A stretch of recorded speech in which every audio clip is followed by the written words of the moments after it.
Radhe Radhe friends, English with Pradeep Kumar sir में आपका हार्दिक स्वागत है। और मैं प्रदीप एक बार फिर से आपके सामने हाजिर हूँ दोस्तों, मॉडल की सीरीज लेकर के। और ये क्लास हमारी है 5। ठीक है जी दोस्तों, हमने मॉडल में बहुत सारे इंपॉर्टेंट कॉन्सेप्ट्स को पढ़ा और आज की class it's really very very important for you exam purpose से। आज देखोगे सर, बहुत सारे ऐसे कॉन्सेप्ट्स होंगे दोस्तों जिनके बारे में आपने या तो कई बार सुना नहीं होगा या फिर उनका डिस्कशन नहीं किया होगा। आज आपके साथ मिलकर के डिस्कशन करेंगे दोस्तों। चलो आते हैं, लेट्स स्टार्ट नाउ। दोस्तों, जब इस मॉडल की बात करता हूं तो मॉडल में कई सारी चीजें मेरे दिमाग में आती हैं। पहला क्वेश्चन है आपकी स्क्रीन पर, Mohan could speak English well. अब कुड जो मॉडल है दोस्तों, आपने एक मॉडल पढ़ी होगी दोस्तों, कैन, और कैन की पास्ट फॉर्म होती है दोस्तों कुड। कैन मॉडल का यूज करते हैं दोस्तों किसके लिए? एबिलिटी के लिए। और पास्ट में कुड मॉडल का भी यूज किसके लिए करेंगे दोस्तों? एबिलिटी के लिए। ठीक है जी। तो एबिलिटी के लिए हम यूज करते हैं किसका? यानी कुड मॉडल का एबिलिटी के लिए प्रयोग करते हैं दोस्तों। Mohan could speak English well, तो ये किसी व्यक्ति की क्या है दोस्तों? जनरल एबिलिटी है। अब मोहन नाम का कोई व्यक्ति है जो इंग्लिश बोल लेता है। मान लो मुझे इंग्लिश आती है, मैं बोल लेता हूं, तो मेरी एबिलिटी है, जनरल एबिलिटी है, जिसको आती है वो बोल लेगा। लेकिन दूसरा क्वेश्चन है, Mohan could catch the bus despite being late. Late होने के बावजूद यदि कोई व्यक्ति बस को पकड़ ले रहा है, तो इसका मतलब ये जनरल एबिलिटी नहीं दोस्तों, ये किसी व्यक्ति की पर्टिकुलर एबिलिटी है। कैसी है? Particular ability. और पर्टिकुलर एबिलिटी के लिए दोस्तों, मेरी बात ध्यान से सुनिएगा, पर्टिकुलर एबिलिटी के लिए हम कुड मॉडल का यूज नहीं करते। हम यहाँ पर दोस्तों या तो यूज कर सकते हैं वॉज एबल टू, या आप यूज करते हैं यहाँ पर दोस्तों मैनेज्ड टू। यानी हम किसका? मैनेज्ड टू वर्ब का यूज कर सकते हैं पर्टिकुलर एबिलिटी के लिए। तो दो कॉन्सेप्ट समझ में आ गए। जब हम जनरल एबिलिटी, पास्ट में जनरल एबिलिटी की बात कर रहे हैं, तो उसके लिए हम कुड मॉडल का यूज करते हैं। और पर्टिकुलर एबिलिटी यानी पर्टिकुलर एबिलिटी की बात हो रही है पास्ट में, तो इसके लिए हम मैनेज टू या वॉज एबल टू वर्ब की बात करेंगे दोस्तों। बात समझ आ गई यहाँ तक? अब अगला क्वेश्चन आपके लिए, the batsman could hit the last ball for the boundary. यदि बैट्समैन ने लास्ट बॉल को बाउंड्री लाइन पर हिट कर दिया, तो ये पर्टिकुलर एबिलिटी है या जनरल एबिलिटी? तो आपने कहा दोस्तों पर्टिकुलर एबिलिटी। और पर्टिकुलर एबिलिटी की दोस्तों बात हो रही है, तो यहाँ पर हम मैनेज टू का प्रयोग करेंगे दोस्तों। किसका? मैनेज टू वर्ब का यूज किया जाएगा। गेटिंग माई पॉइंट और नॉट? ठीक है जी।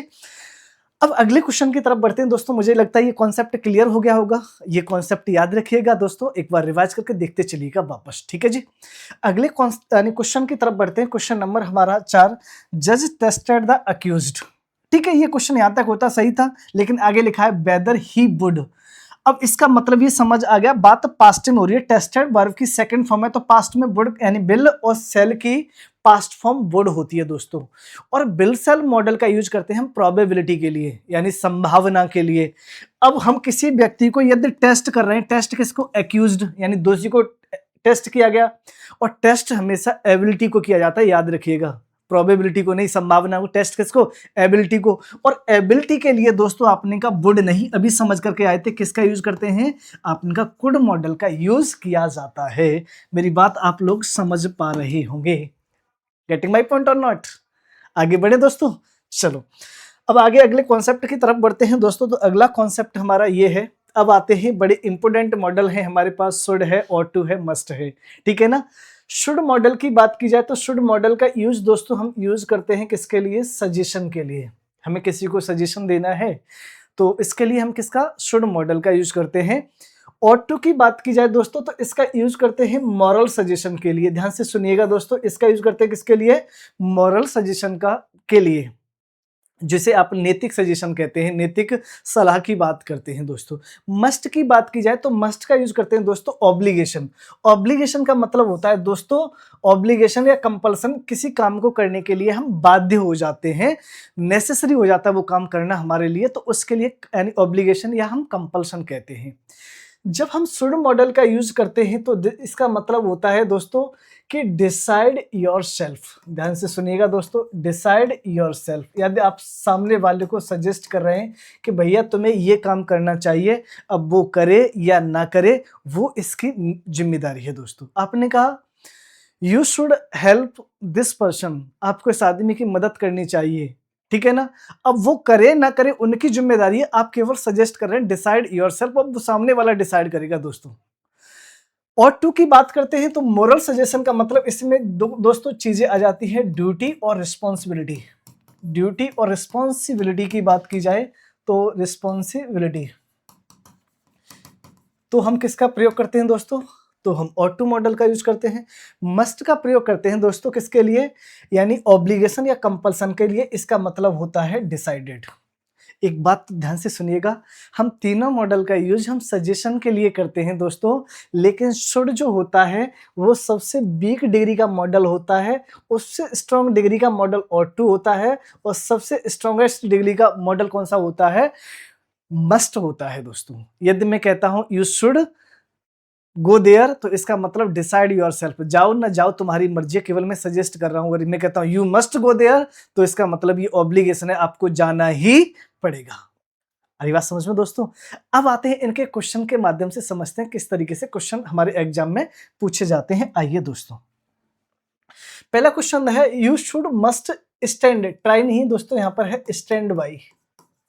Stand by, you should must stand by your brother. Stand by का मतलब है कि तुम्हें अपने भाई के साथ में खड़ा होना चाहिए। अब मान के चलो कोई भाई है और उसके कर्म ही खराब हो, वो नहीं चाहता कि भाई मेरे साथ में खड़ा हो, तो फिर क्या कर सकते हो दोस्तों? अब सजेस्ट ही तो कर रहे हैं किसी को, जब सजेस्ट कर रहे हैं तो इसका मतलब यहाँ पर मस्ट ऑब्लिगेट, ऑब्लिगेशन नहीं कर सकते दोस्तों। ये ऑब्लिगेट यानी ऑब्लिगेटरी एक्शन नहीं हो सकता, और उसका रीजन ये है कि आप किसी को बाध्य नहीं कर सकते। अब वो करे ना करे, यानी क्या कर सकते हो? सिंपल आप सजेस्ट कर सकते हो किसी व्यक्ति को, और सजेस्ट के लिए शुड मॉडल का यूज किया जाएगा।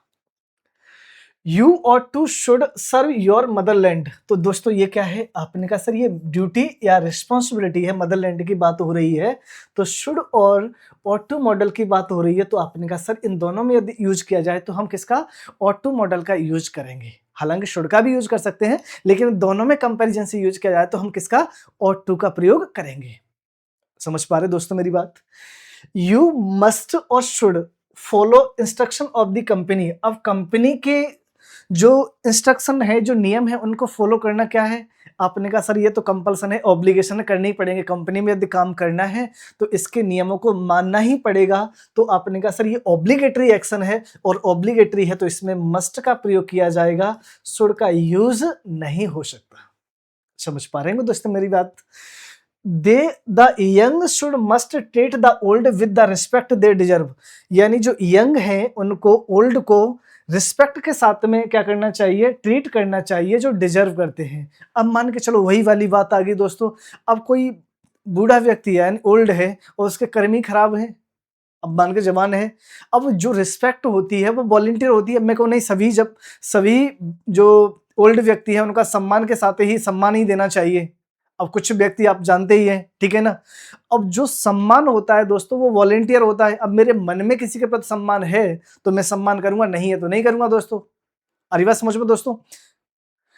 अब इसका मतलब क्या है दोस्तों? अब इसी को कंपल्सन नहीं कर सकते, कंपल्सरी नहीं बना कि सभी को सम्मान करना चाहिए। ये क्या है? केवल वॉलंटरी होता है दोस्तों, तो इसलिए मस्ट का नहीं, हम यहाँ पर केवल शुड मॉडल का प्रयोग कर सकते हैं। The young should treat the old with the respect they deserve.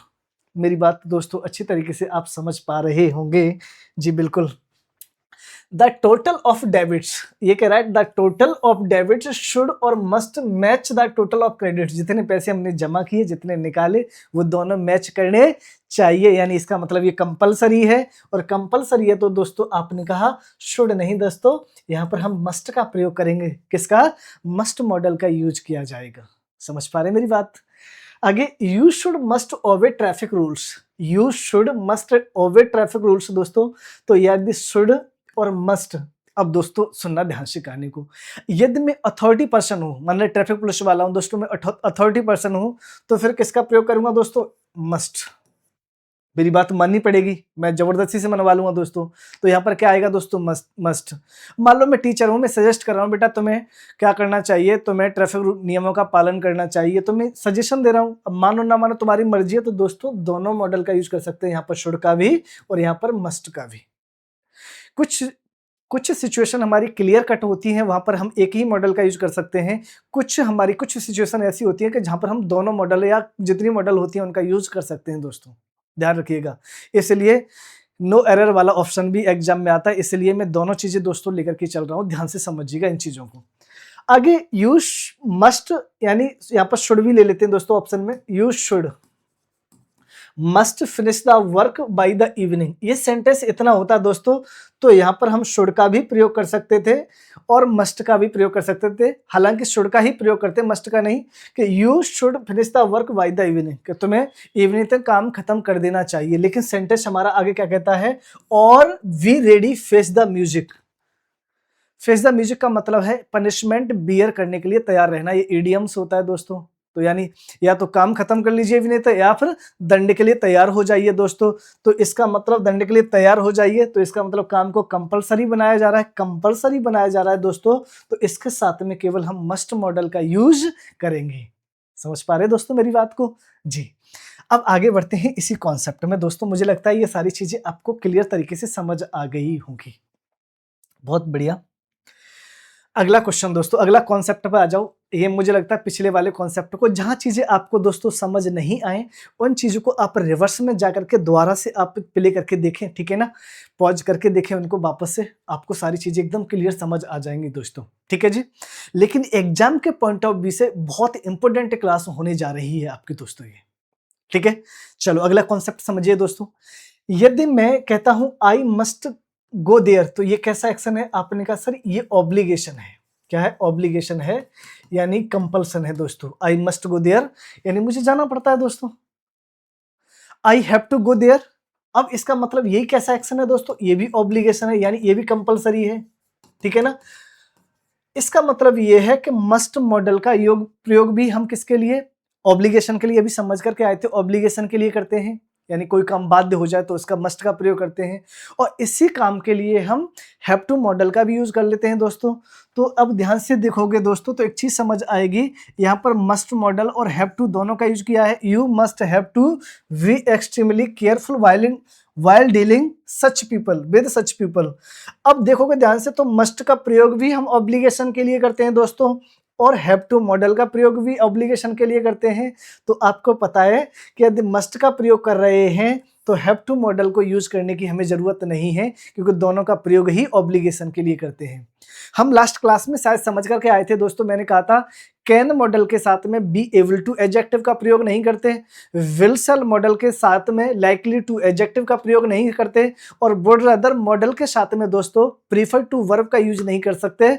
और उसी तरीके से दोस्तों किसके साथ में मस्ट मॉडल के साथ में हैव टू मॉडल का यूज भी नहीं कर सकते, क्योंकि ये सेम इंटेंशन को एक्सप्रेस करते हैं। बताओ यहाँ तक कोई डाउट? मुझे लगता है चीजें समझ आ रही होंगी, और समझ आ रही है तो बोलो हाँ। क्लियर बात समझ आई दोस्तों जी। तो यह इसका मतलब दोस्तों इसमें किसका प्रयोग नहीं करेंगे? हैव, यानी किसका? हैव टू मॉडल का यूज नहीं करेंगे।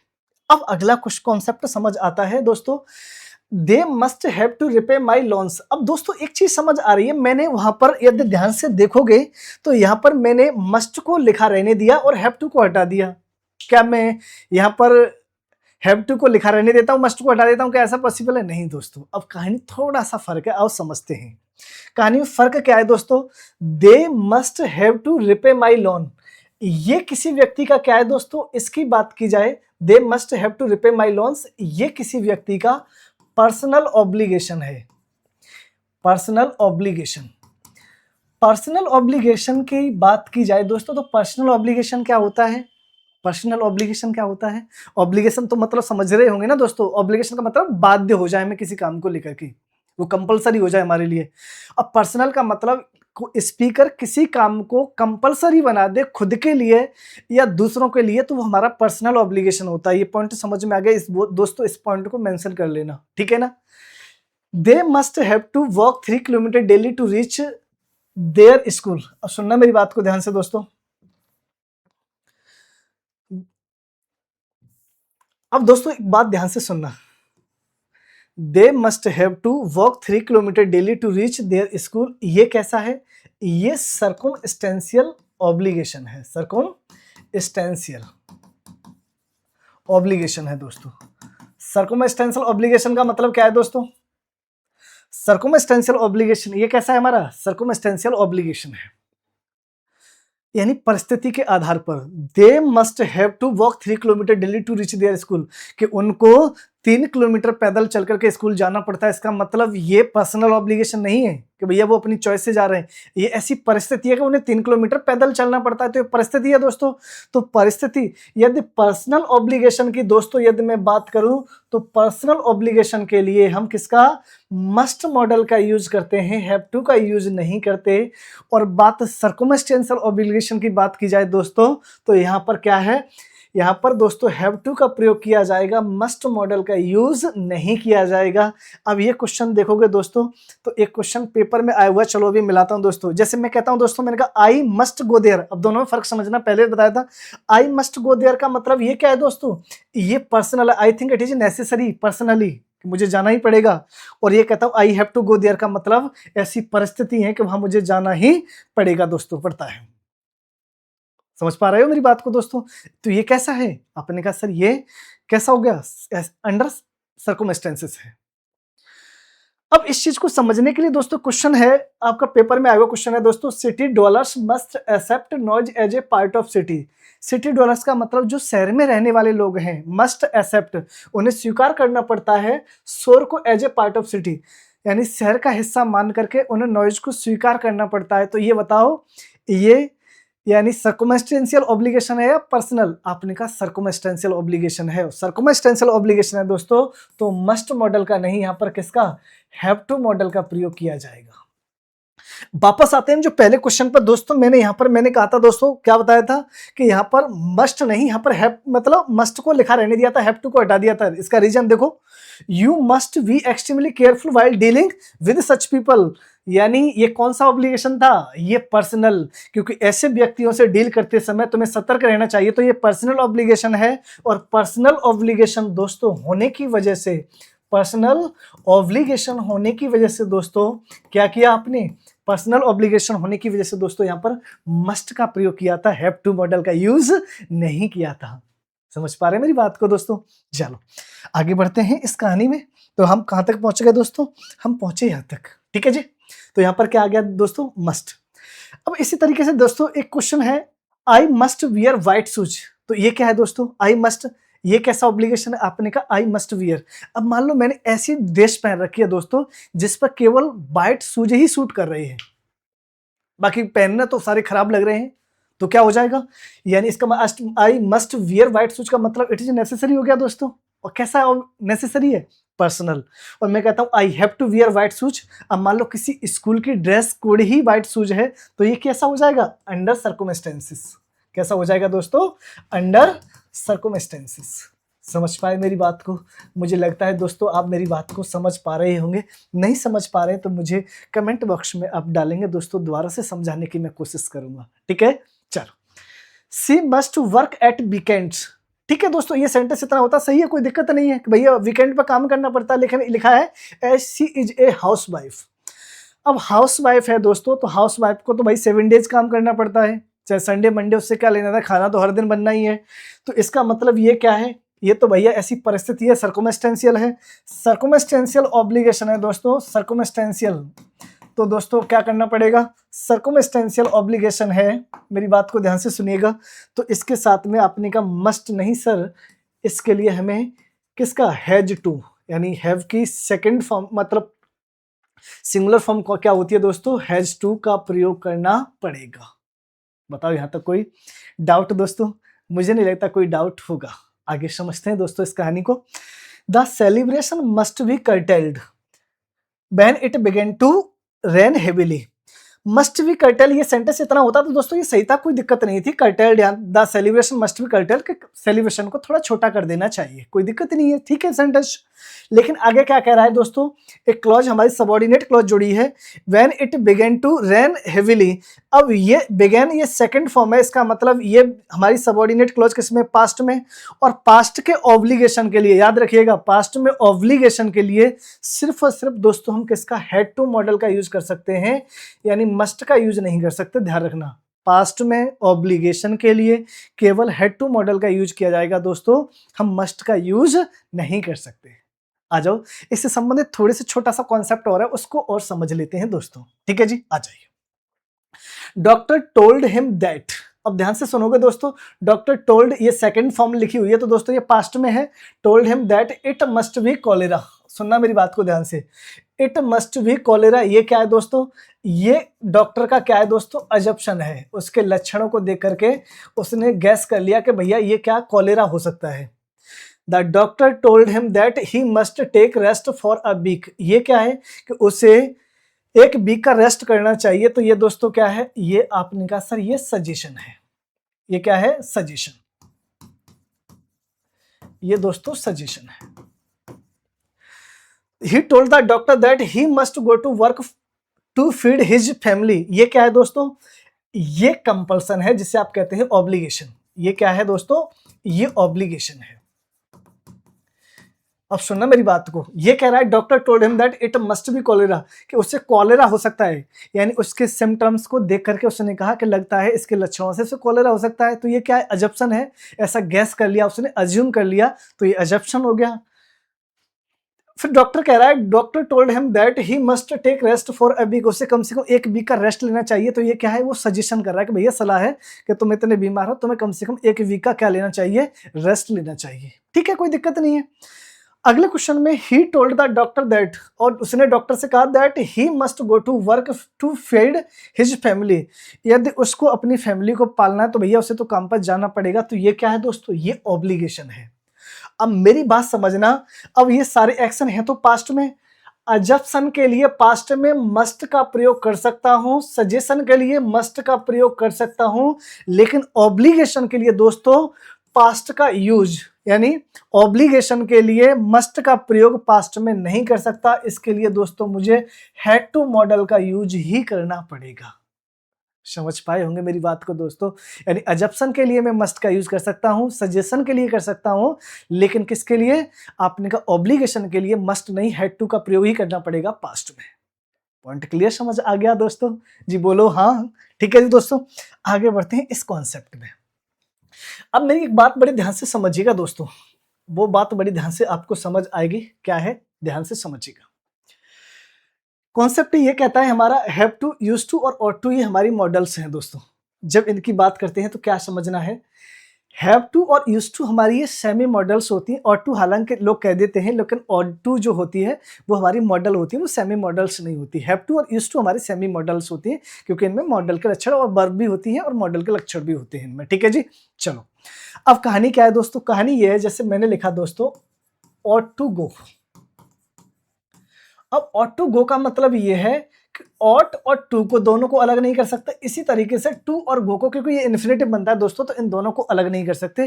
कहने का पर्पज ये है कि इन दोनों के बीच में हम वर्ड को नहीं लिख सकते। अब क्या है, कई बार ऐसा होता है कि फ्रेंक्वेंसी शो करने वाले वर्ड जैसे ऑलवेज है, नेवर है, सेल्डम है, ऑफन, इन शब्दों का प्रयोग इनके बीच में कर लिया जाता है, जो कि नहीं कर सकते दोस्तों। आ रही बात समझ में?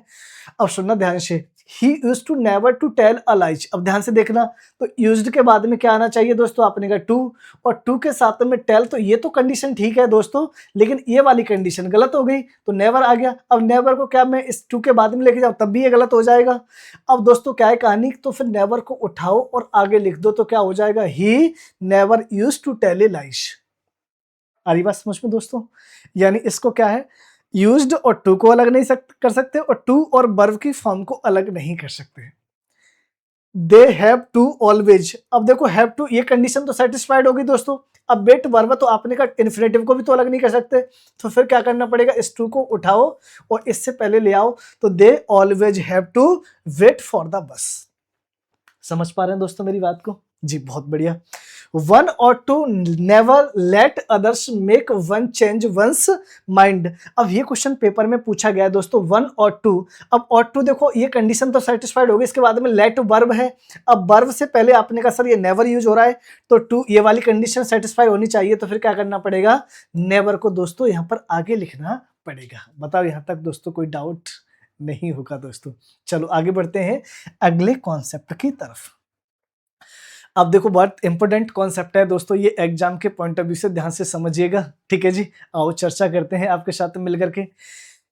मैं शुड मॉडल के साथ वर्ब की फर्स्ट फॉर्म लिख रहा हूं तो ये हमारा इन्फिनेटिव होता है। यू शुड गो देयर का मतलब ये है कि सामने वाले को आप सजेस्ट कर रहे हैं। क्या कर रहे हैं दोस्तों? सजेस्ट यानी सजेशन दे रहे हैं कि यू शुड गो देयर, तुम्हें वहां जाना चाहिए। तो इसका मतलब वो नहीं गया है दोस्तों, इसका मतलब वो काम नहीं हुआ, यानी क्या है? इंडेफिनिट स्टेट की वर्ब है दोस्तों, तो वो काम नहीं हुआ है। समझ पा रहे मेरी बात को? दूसरा मैंने लिखा you should have gone there. You should have gone there, should model के साथ में हैव गॉन का मतलब ये परफेक्ट स्टेट की वर्ब है, और परफेक्ट स्टेट की वर्ब का यदि यूज कर रहे हैं तो इसका मतलब वो काम हो चुका है।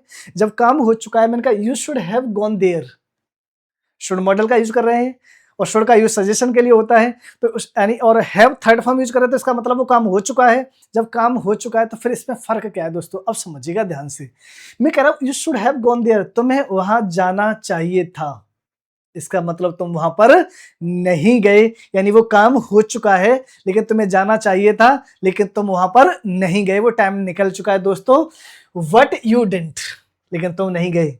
मैं कह रहा हूं कि you should not have gone there, तुम्हें वहां नहीं जाना चाहिए था। मान के चलो तुमसे झगड़ा हो गया, कुछ भी हो गया कि तुम्हें वहां नहीं जाना चाहिए था, लेकिन इसका मतलब तुम वहां पर गए, तो इसका मतलब क्या है दोस्तों? बट यू डिड, तुम वहां पर गए। यानी कहने का मतलब है कि शुड मॉडल के साथ में या मॉडल के साथ में जब भी हम हैव थर्ड फॉर्म यूज करते हैं तो जो काम हुआ है जिस तरह से होना चाहिए उस तरह से नहीं हुआ है दोस्तों। समझ पा रहे मेरी बात को? जी बोलो हाँ। ठीक है, आगे बढ़ते हैं दोस्तों। He would have failed the test, उसे टेस्ट में क्या होना चाहिए दोस्तों? फेल्ड होना चाहिए। वट ही डिडंट, लेकिन वो क्या हुआ दोस्तों? लेकिन वो फेल नहीं हुआ दोस्तों, ध्यान रखिएगा। अब ये पेपर में दोस्तों क्वेश्चन पूछा गया है, इस क्वेश्चन को समझोगे तो समझ आ जाएगा। The boy should go to hospital, the boy should go to hospital, boy को कहा? हॉस्पिटल जाना चाहिए। But the what he kept to college instead, लेकिन उसके स्थान पर वो कहां चला गया? लेकिन केप्ट लिखा है वर्ब की सेकंड फॉर्म, इसका मतलब ये काम हो चुका। कहां चला गया दोस्तों? वो चला गया कहां पर? यानी कॉलेज चला गया। उसे जाना चाहिए हॉस्पिटल, और कहां चला गया दोस्तों? कॉलेज चला गया। इसका मतलब वो काम हो चुका है, और जब काम हो चुका है तो इसके लिए हम क्या है? परफेक्ट स्टेट को यूज करना पड़ेगा। और दोस्तों यहाँ पर गो नहीं, यहाँ पर क्या लिखना पड़ेगा? शुड हैव गॉन, यानी जिस तरीके से काम होना चाहिए वो नहीं, उसे जाना चाहिए था कहां पर? हॉस्पिटल, लेकिन उसकी जगह पर वो कॉलेज चला गया। आगे बात समझ लो दोस्तों। अगला क्वेश्चन देखो, अगले पर आते हैं, बढ़ते हैं दोस्तों। ही रिटर्न्ड द पर्स, उसने पर्स को लौटा दिया। दो ही कुड कीप इजीली, चाहता हो तो वो रख सकता था, लेकिन उसने लौटा दिया ना दोस्तों, इसका मतलब वो काम हो चुका है। काम हो चुका है दोस्तों, तो आपने कहा कुड नहीं सर, कुड के साथ में क्या लिखना पड़ेगा? काम हो चुका है, तो यहाँ पर हमें क्या लिखना पड़ेगा? क्या चीज? कुड हैव केप्ट का प्रयोग करना पड़ेगा, क्योंकि परफेक्ट स्टेट लिखनी पड़ेगी, क्योंकि वो काम हो चुका है। जिस तरीके से होना चाहिए उस तरीके से नहीं हुआ। रख सकता था लेकिन उसने नहीं रखा, उसका वापस कर दिया। You ought to inform your parents, आपको अपने पेरेंट्स को इन्फॉर्म करना चाहिए। When you get to know about it, get नहीं दोस्तों, यहाँ पर गॉट टू नो, जब तुम्हें ये पता चला तो अपने पेरेंट्स को इन्फॉर्म कर देना चाहिए था, लेकिन आपने नहीं किया, तो दोस्तों यहाँ पर क्या आ जाएगा? Ought to have informed. दोस्तों क्या हो जाएगा? ऑट टू हैव इन्फॉर्म्ड का वर्ब का प्रयोग किया जाएगा। We should not go there last month, अब देखो लिखा हुआ है we should not go to there last month. अब लास्ट मंथ का मतलब दोस्तों किसका है? लास्ट मतलब पास्ट की बात हो रही है, इसका मतलब ये काम हो चुका है। शुड मॉडल का आपने कहा ये सॉरी सजेशन के लिए, तो जब काम हो चुका तो परफेक्ट स्टेट में यूज करेंगे, तो क्या लिखेंगे बेटा? Should have not gone there, should have not gone there, should have not gone there. समझ पाए दोस्तों मेरी बात को? The train should arrive at 9 AM, but it arrived an hour late, train को कितने समय पर आना चाहिए? 9 बजे, 9 AM पर आना चाहिए, लेकिन 1 घंटे लेट आई। इसका मतलब वो काम हो चुका है दोस्तों, काम हो चुका है, तो परफेक्ट स्टेट में लिखेंगे तो क्या हो जाएगा? Should have arrived. दोस्तों क्या यूज करना पड़ेगा? शुड हैव अराइव्ड का प्रयोग किया जाएगा। दोस्तों इस तरीके से हमारी ये मॉडल्स की क्लास हमारी कंप्लीट हुई, और ये हमारी मॉडल की क्लास क्या हुई दोस्तों? कंप्लीट। अब ये पूरी कंप्लीट क्लास हो चुकी है दोस्तों। इसमें मैंने सारी मॉडल्स के बारे में डिस्कशन किया है, बड़े डेप्थ में डिस्कशन किया है। इसके बाद में दोस्तों मैं असाइनमेंट सॉल्व कराऊँगा और आपको सिंगल कोई भी डाउट होगा, मुझे नहीं लगता दोस्तों एक सिंगल आपका क्वेश्चन अटेम्प्ट ना हो इसको पढ़ने के बाद में दोस्तों, ठीक है जी? इसके बाद में हम एक असाइनमेंट लेकर के चलेंगे और सारी चीज़ें एकदम क्लियर होंगी दोस्तों गारंटी के साथ में, ठीक है जी? Thank you so much. बाकी आपसे मुलाकात होगी अगले एपिसोड में।